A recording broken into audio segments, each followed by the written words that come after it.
Bonjour bien-aimés en Christ, j'espère que vous allez bien. Moi, je vais bien par la grâce de Dieu.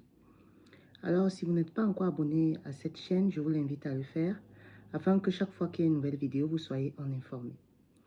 Alors, on fait cette vidéo donc pour conclure notre enseignement sur les lectures du livre de Daniel. Mais avant de le faire, nous allons présenter cette vidéo au Seigneur afin qu'il puisse permettre à chacune des personnes qui regardera cette vidéo de tirer un enseignement. Alors, Esprit Saint, Esprit de Dieu, Esprit de grâce, Esprit d'intelligence, nous t'invoquons ici afin que tu puisses nous permettre, à travers le partage de la parole de Dieu, qui a été plus particulièrement basée sur Daniel, de nous permettre de sortir grandis, de nous permettre de ressortir nourris. Amen. Alors, bien-aimés en Christ, nous avons donc terminé la lecture des 12 chapitres de Daniel. On avait déjà fait une partie synthèse des 6 premiers chapitres ici, qui était consacrée vraiment à la vie de Daniel et à celle de ses amis. Et dans cette première partie, on avait constaté ici la fidélisation des amis de Daniel vis-à-vis de Dieu, la foi que Daniel et ses amis avaient également dans leur vie quotidienne. Et nous avons remarqué également la souveraineté concrète de Dieu notre Père. Donc, telle était la première partie.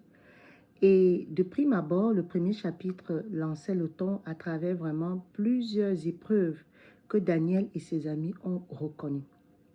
Dans cette deuxième partie ici, qui était consacrée au chapitre 7, au chapitre 12 ici, cette partie-là était vraiment remplie ici de visions prophétiques et de, qu'on appelle ça, des récits du livre de Daniel à Babylone. Donc nous avons tout à tout eu des visions de la bête, des 4 bêtes, pardon. Nous avons eu des visions ici du bélier et du bouc. Nous avons eu ici des visions apocalyptiques. Nous avons eu des visions ici de la venue du Messie. Donc, vraiment, cette deuxième partie était vraiment consacrée ici sur les prophétiques concernant des empires futurs et des événements à venir. À travers donc cette deuxième partie, on a vu ici que Daniel était vraiment rempli de l'Esprit Saint pour pouvoir avoir la faculté d'interpréter cette vision.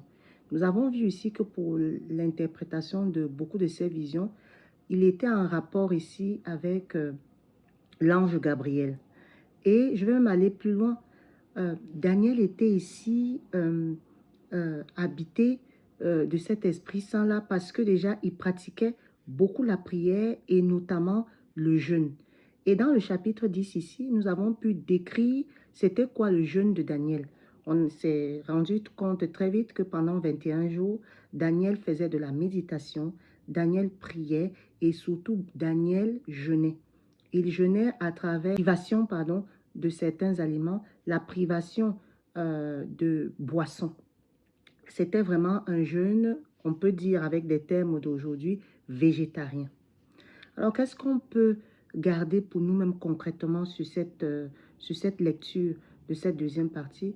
C'est vraiment se dire qu'il faut vraiment se donner à Dieu. Il faut vraiment avoir foi en Dieu. Il faut vraiment prier pour pouvoir parler à Dieu. Il faut méditer. Il faut rester dans le silence pour pouvoir écouter Dieu. Et enfin, il faut jeûner pour pouvoir toujours dire à Dieu que nous avons besoin de lui.